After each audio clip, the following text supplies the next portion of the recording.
kulankani waxa ay ka dhacay magaalada Muqdisho loogana hadlayay amniga magaalada waxa shir gudoon ka ahaa ra'iisul wasaaraha xukuumadda federaalka ee Soomaaliya waxaana ka soo qayb galay xubno ka tirsan golihiisa wasiirada mas'uuliyiinta maamulka gobolka Banaadir taliyayaasha ammaanka dalka iyo xildhibaanada baarlamaanka u qaabilsan difaaca dalka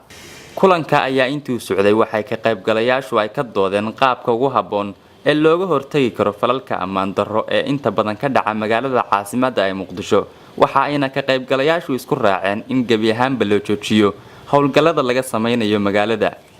kulanka markuu soo ilaaday kadib waxa warbaahinta u sharaxay waxyaalihii looga hadlay kulanka wasiirka gaashaandhigga ahna kusimaha wasiirka amniga qaranka General Maxamed Sheekh Xasan Xamuud soo kordhay magaalada Muqdisho usbuucii ugu dambeeyay ayuu ahaa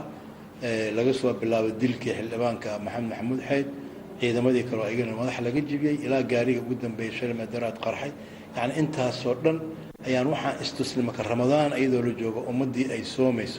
وماشي فرحة إيران تلوجل وبدي بشي وعبادة أو دمدافك إننا للصو اكتمال عد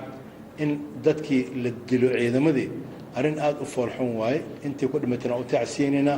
أنت كل دعوتنا إلهية كجرجارو ومد الصومالية وحن لنا هاي مقالة مقدشو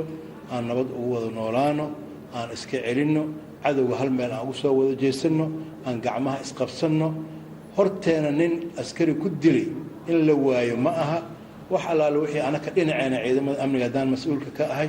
وحلال وحي دين عينا كسابسن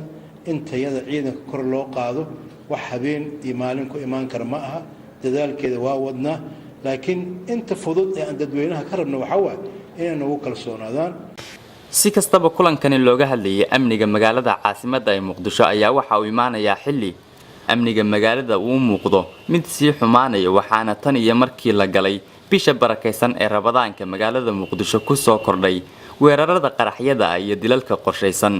kuwaas oo la bartilmaameysanayo mas'uuliyiinta dawladda ciidamada iyo waliba dadka shacabka ahi Maxamed Gelle Somsa TV magaalada Muqdisho